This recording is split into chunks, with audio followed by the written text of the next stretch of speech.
Hello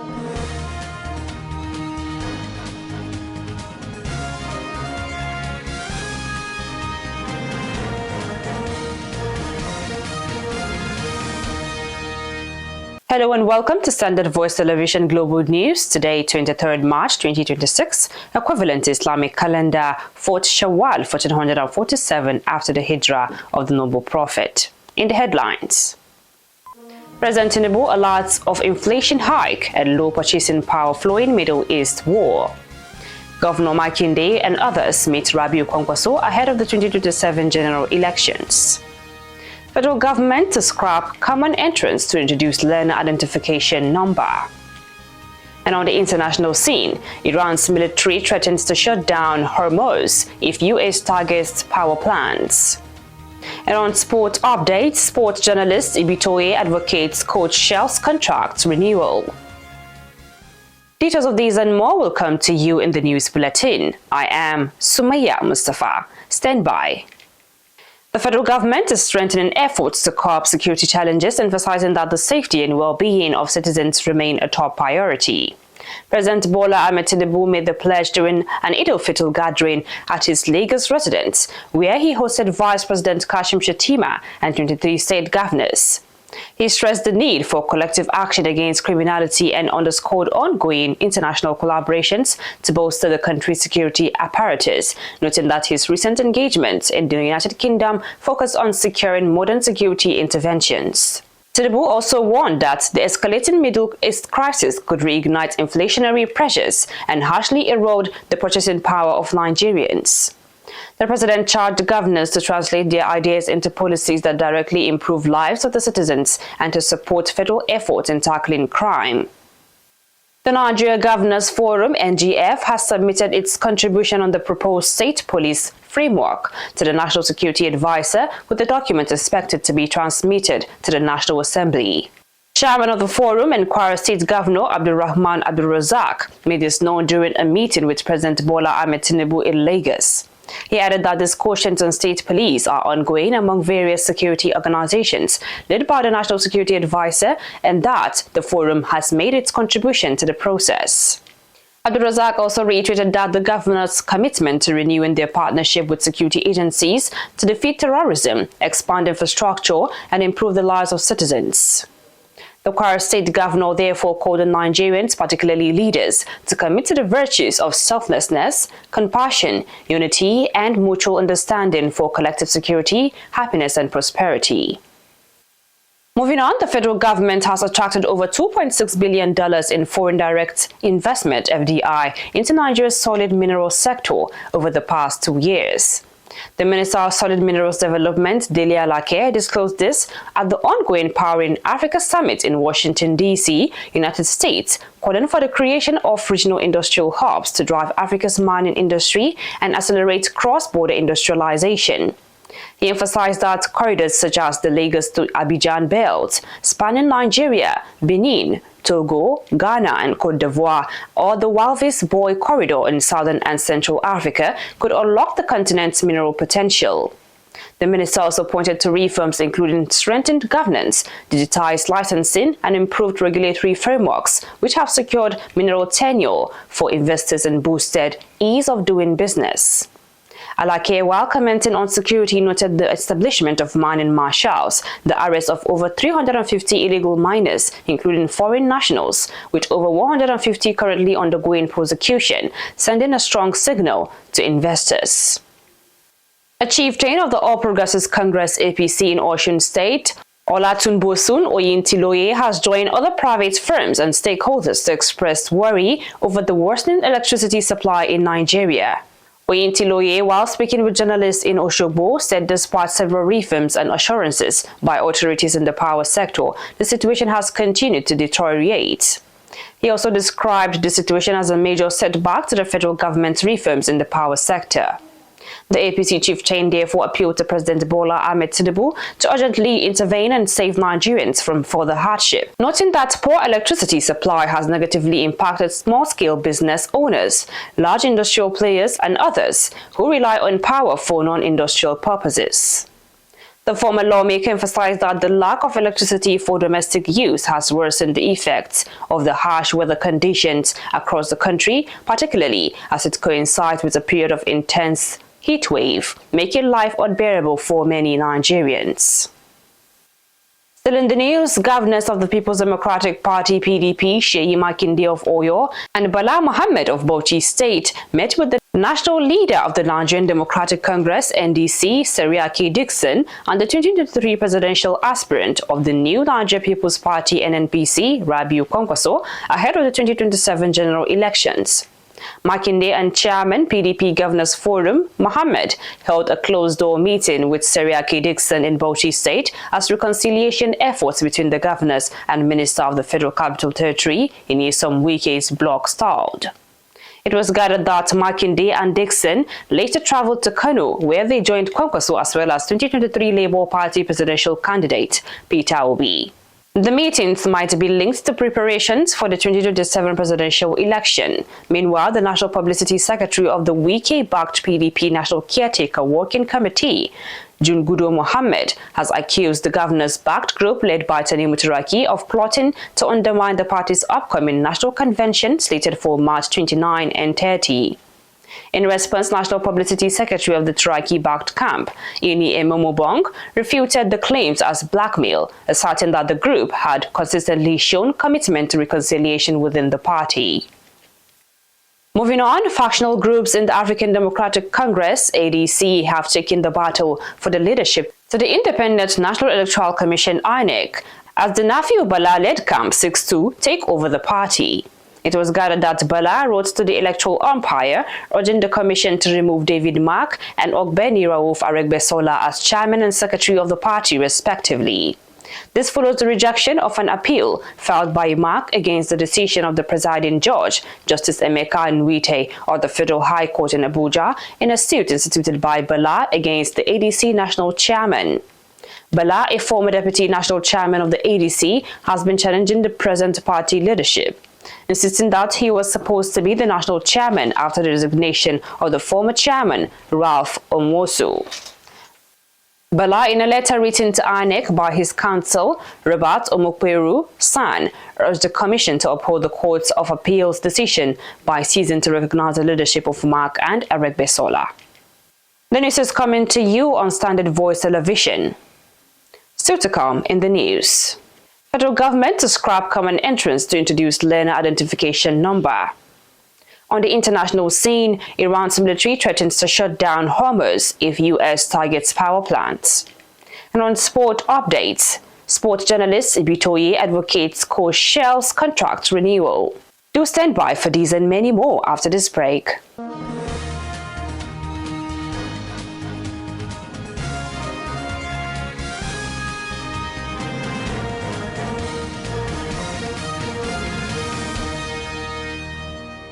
Welcome back from that short break, and now the news continues. The federal government is planning to scrap the junior secondary school common entrance examination and introduce a learner identification number to track pupils from primary school through their academic journey.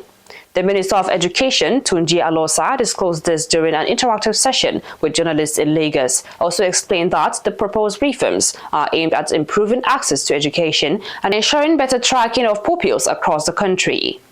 He noted that the common entrance examination would be phased out and replaced with a more comprehensive evaluation system. Alosa added that the continuous assessment CA will reflect the performance of the pupils from primary 1, and even if a pupil is transferring from one school to another, he will take it along to his new school. The minister also said the new system would help to address gaps in the transition from primary to secondary education, particularly the large number of pupils who fail to progress to the next level. Every March 20th is marked as International Day of Happiness. Nigeria also joins the rest of the world to commemorate the day with this year's theme, Caring and Sharing, which highlights the importance of kindness, generosity, and community bonding in achieving happiness. Standard Voice Television correspondent Taylor Charity has more details of the report. The International Day of Happiness celebration is part of a global effort to recognize the importance of happiness and well-being of every citizen. The United Nations General Assembly established this day in 2012 acknowledging happiness as a fundamental human goal.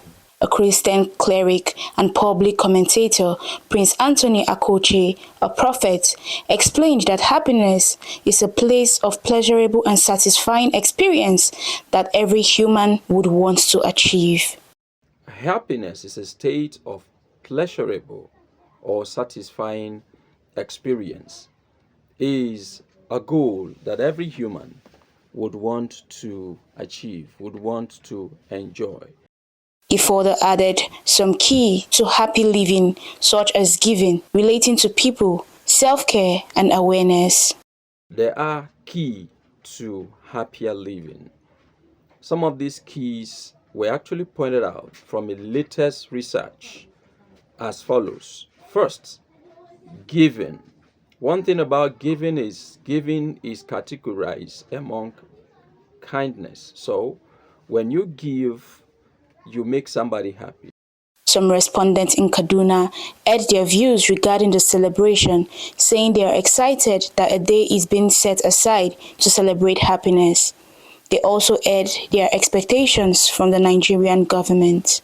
According to my own religion, show love to everybody. I'm a Christian. And it's not today where I've been taught about caring and sharing.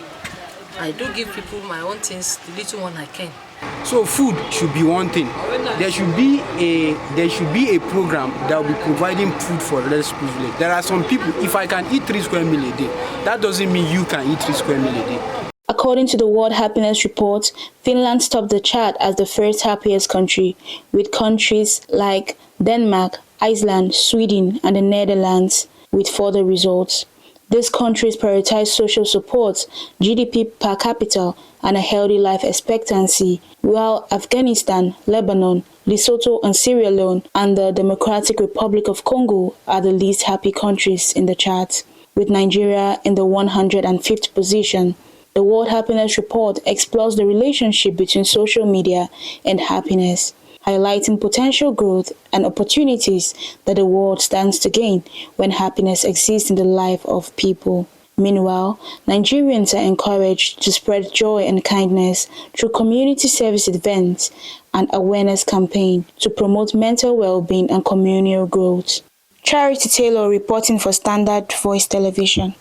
Moving on, Governor Dauda Lawal of Zamfara State has expressed pleasure following the test run of the maiden flight at Gusau International Airport. Spokesperson for the governor, Suleiman Bala Idris, disclosed that the test flight landed at the Gusau International Airport at exactly 4:30 p.m. on Sunday, adding that the aircraft, a Bombardier Challenger 605, was operated by the federal government. He also explained that before the test flight, the state government had requested permission from the NCAA, and the authority granted a one-off, no technical objection (NTO) for the aircraft to land in Gusau. The statement noted that the historic test flight has significantly boosted Governor Dauda Lawal's administration's reputation, especially since Zamfara has lacked an airport since its creation over 30 years ago.